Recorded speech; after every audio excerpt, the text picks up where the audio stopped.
যদি শরীর থাকো লোকের বাড়ি কাজ করে খেয়ে নেবো আমার মাথা ছাদ টাকা দিয়ে চলে যাও আমাদের কাজ করে টাকা চাই না কোথায় যাবো আমরা কাজ করতে সারাদিন রাত্রি খাবার পাইনি যারা হয়ে যাবে আমরা খাবার পাইনি ওটি আমাদের এইদিকে হয়েছে খাবার ওপাশে খাবার দরকার নেই আমাদের ঘর বাড়ি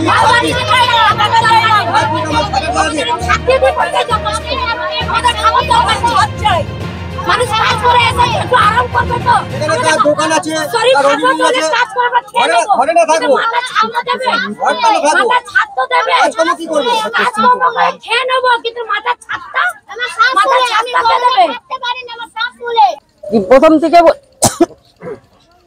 প্রথমে পাইপ ফেটে গেল পাম্প পাইপ ফেটে গেল তারপরে আস্তে আস্তে রাস্তা ফাটতে লাগলো তারপরে ধীরে ধীরে দেখছি ঘর ফর সব ফেটে পড়ে গেল তারপরে সব অনেক মিডিয়াওয়ালারা এলো মন্ত্রীর নেতারা এলো সব খালি সান্ত্বনা দিয়ে চলে গেল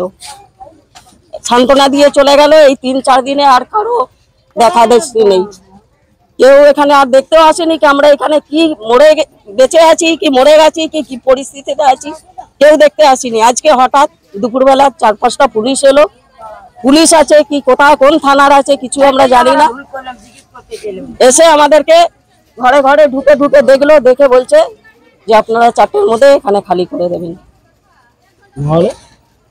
না আমরা বললাম আমরা কোথায় যাব বলে ওখানে স্কুল আছে ক্যাম্পিং করা হয়েছে ওখানে চলে যান আমার 2টো ডেলিভারি আছে 4টে ছোট ছোট বাচ্চা আছে আমি লোকের বাড়ি কাজ করি আমি এই বাচ্চাগুলোকে দেখবো কি 2টো ডেলিভারিকে দেখবো কি আমি লোকের বাড়ি কাজ করে 2টো পয়সা এনে এদেরকে আমি যত্ন করব যদি পুলিশ এসে আপনাদের জোর করবে কি করব কিছু করবার নেই মারবে মারুক এখানেই থাকবে কোথায় যাব আমি আমার তো অন্য স্থান নেই যে আমি যাবো মমতা দিদি ওখানে বসে বসে সব শুনছে দেখছে লেকিন কি কোনো রাস্তা বানাচ্ছে না যে এই গরিবগুলোকে কোনো রাস্তা করে দিই মমতা দিদি কি পারবে না কোনো রাস্তা বের করতে পারবে না এই গরিবগুলো যে এখানে এত কষ্ট করছে মমতা দিদি শুনছে না দেখছে না খালি নেতাদেরকে পাঠিয়ে দিচ্ছে নেতারা দেখে দেখে চলে গেল আমি চাইছি আমাদের ছাদ দিক আমরা এই বাচ্চা কাচ্চা নিয়ে আমরা একটু মাথা গুঁজে থাকতে পারি আমাদের ওই ব্যবস্থা করে দিই আর কিছু চাইছি না আমি স্যার 2-3 পুলিশ এসেছিল কোন থানার আছে আমি বলতে পারবো না কোন থানার আছে আমি বলতে পারবো না স্যার এখানে বলেছিল যে এখানে 4টের মধ্যে খালি করে দেবে এই স্যার আমরা বাচ্চাগুলো এখানে পড়াশোনা করে কোথায় আমরা যাব বলো এটা বেলগাছিয়া ভাগাড় এফ রোড 8 নম্বর ওয়ার্ড হ্যাঁ এখানে আমরা ভাগাড়েই থাকি তো পুলিশ এসে বলে চলে যেতে হবে তো কোথায় যাব বলুন আপনারাই কোথায় যাব কত লোকের হাই প্রেসার আছে আমার সুগার আছে হাই প্রেসার বাচ্চা নিয়ে কোথায় যাব স্যার আমরা বলুন আমরা তো এখানে রয়েছি ওখানে ঢোকাচ্ছে আমরা কি মাল গরু জানোয়ার ওখানে আমাদের ঢুকিয়ে দেবে হ্যাঁ টিনের বাক্সের মধ্যে ঢুকলে তো গরু আমাদের ঢুকিয়ে দেবে এটা তো উচিত নয় বলুন আমরা কোথায় যাব গরিব মানুষ হ্যাঁ এইসবই কথা আছে বাচ্চারা আমাদের পড়াশোনা করে কোথায় যাবে না আমাদের প্রমাণ দিতে হবে যে কতদিনে ঘর করে দেবে এই জায়গা দেবে লিখিত করে আমাদের হাতে দিয়ে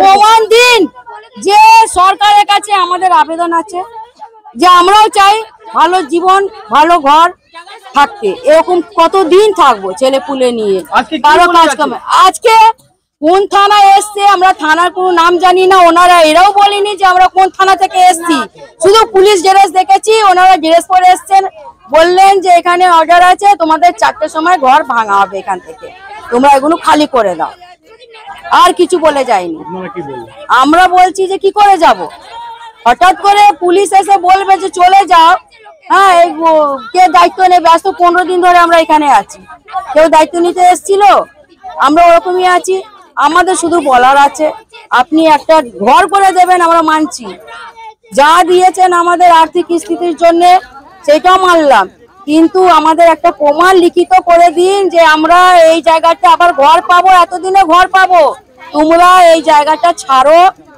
আমরা এতদিনে লিখিত করছি, তোমাদের বাড়ি করে এখানে আমরা শিফট করে দেব। আমরা এই প্রমাণটা চাইছি, এটা করে দিক সরকার। কাটবেন না কথাগুলো। যদি না দেয় আপনারা কি করবেন? এরকম আন্দোলন করব, বসবো, পুলিশ মেরে নিয়ে যাবে, আমাদের উপরে ভাঙচুর করবে, বুলডোজার চালাবে, এটা করুন, আমরা এরকম থাকবো, সেটা পুরো দেখবে সরকার, দেখবে। যদি পুলিশ জোর করে? জোর করলে আন্দোলন করবো। জোর কি করবে প্রশাসন? ওনারই জোর কি করবেন? উনি মেরে দিয়ে নিয়ে যাবেন তো, আমাদের লাশের ওপর থেকে নিয়ে যাবেন, এই তো ওনার বলার বক্তব্য। আমরা তো কিছু চাইছি না, আমরা চাইছি আমাদের থাকার ব্যবস্থা করুন, প্রমাণ শহীদ করুন। অন্য জায়গায় ব্যবস্থা করার ব্যবস্থা তো করা হয়েছে, সেটা বেলগাছিয়া সুরেন্দ্রনাথ টিনের ঘর। এবার বলুন এই গরমে টিনের ঘর, তাও মানলাম। সুরেন্দ্রনাথ আমি কতদিন থাকবো সেটাই মানলাম, তারপরে স্কুল চালু হবে। আর আমাদের কন্টেনারটা আমাদের ভাগারে, আমাদের বাড়ির সামনে এখানে ফাঁকা জায়গা রেখে দিন, এখানে আমাদের টয়লেট বাথরুম যা আছে প্রশাসনের দিক থেকে করে দিয়েছে, আমরা ওইটা ইউজ করে, ওইটা ব্যবহার করে এখানে থাকবো, কন্টেনারে থাকবো, পাশে ফাঁকা জায়গা ত্রিপল কাটিয়ে থাকবো, কিন্তু এই জায়গা আমরা ছাড়বো না। ওনারা ভাঙবেন, আমাদের চোখের সামনে ভাঙবেন, কতদিনে ঘর করে দেখবেন, আমরা চোখের সামনে দেখবো, এইখানে বসেই করবো না। সে ওইটাই তো আমরা লিখিত চাইছি, আমরা প্রমাণটা ওইটাই চাইছি সরকারের দিক থেকে। হ্যাঁ, এটা কি করে মানা যায় বলুন? আমি এটা সরকারকে বলছি। আমার নাম লক্ষ্মী পাসওয়ান। বাবা কি হয়েছে?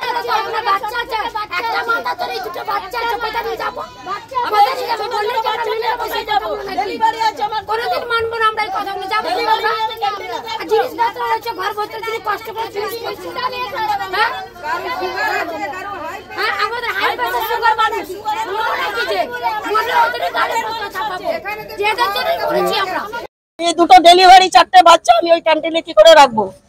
কি করে থাকবে ওরা টিনের ঘরে?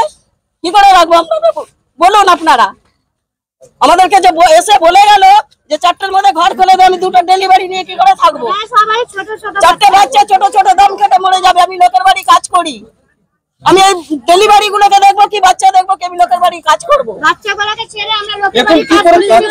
আমি এই তো তিরপল খাটিয়ে আছি, আমার বৌমা রান্না করছিল, ওকে এসে বলে গেছে 4টের সময় ঘর খালি করে দেবে। আমি তো লোকের বাড়ি কাজে গেছি, আমি কাজ থেকে এসেছি, আমাকে বলছে মা পুলিশ এসে বলে গেল ঘর খালি করতে। আপনি এখন কি করবেন? আমি কি করবো? আমি ডেলিভারি নিয়ে কোথায় যাবো? আমি এখানে থাকবো, পুলিশ লঙ্কা চালাবে তো চালাক, এখানেই মরবো, গুন্ডাদের চালাবে চালাক, আমি এখানে, আমি দুটো ডেলিভারি 4টে বাচ্চা নিয়ে এখানে দাঁড়িয়ে থাকবো, কোথায় যাবো আমি? ওরা মেরে দিক, ওরা এটাই যদি চাইছে যে মরে যাও, আমরা মরবো। এটা বেলগাছিয়া ভাগার এফ রোড 8 নম্বর ওয়ার্ড। আমার নাম রেণু যাদব। কথা বলে গেল যে সরকার এখানে বুলডোজার চালায় না, বাড়ি ছাদ দেয়। আগে কি করে বলছে এখানে প্রশাসন এসে বলছে সব খালি করো, এখান থেকে সব হটাও। কিন্তু বড় বড় কথা বলছিল যে আমাদের সরকার মাটির ছাদ করে দেয়, বাড়ির ছাদ করে দেয়, বুলডোজার যায় না। আজকে কেন বুলডোজার চাতে এসে এখানে এতগুলো মানুষ বুলডোজার শুয়ে পড়বে আজকে? পুলিশ যদি আপনাদের বল প্রয়োগ করে, কোনো মার খাবো কি আছে? এখানে যাবো না, ছাড়বো না। আমাদেরকে লিখিত ভাবে ঠিক কি সুবিধা পেয়েছি? তিরপল পেয়েছি, এবার রয়েছে এখানে, খাওয়া দাওয়ার দিচ্ছিল 2 টাইম, 3 মাস বন্ধ হয়ে গেছে এগুলো সব। আমাদের দোকান কাজকর্ম সব তো চলে গেছে, মানছিনা ক্যান্টিনে থাকবো। এই তো গরমে থাকছি, দেখুন না আপনার তো আমাদের ঘাম পড়ে, বুঝতে পারছেন কিভাবে থাকছি আমরা।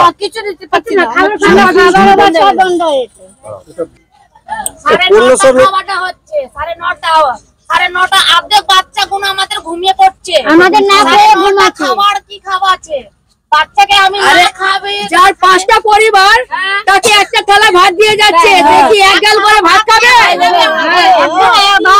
আমাদের 5টা পরিবার এখানে, যার এখানে সবার বাড়িতে 5টা বাচ্চা আছে, 4টে বাচ্চা আছে, ঠিক আছে, আমি মানলাম ওনার কথা। উনি 1500-1600 লোকের খাবার দিচ্ছেন, উনি কি বসে খাওয়াচ্ছেন? অর্ধেক রাত্রিবেলা এসে খাবার দিচ্ছেন ঝানঝান করে, তার মধ্যে ছেলে পুলে যা পাচ্ছে বিস্কিট ফিস্কিট এদিক সেদিক করে খেয়ে না খেয়ে ঘুমিয়ে পড়ছে, জল খেয়ে ঘুমিয়ে পড়ছে। তারপরে হ্যাঁ, এবার একটা থালা, একটা বাড়ি থেকে একটা থালা একটা বাটি এরকম করে লোকে নিচ্ছে, খাবার নিচ্ছে।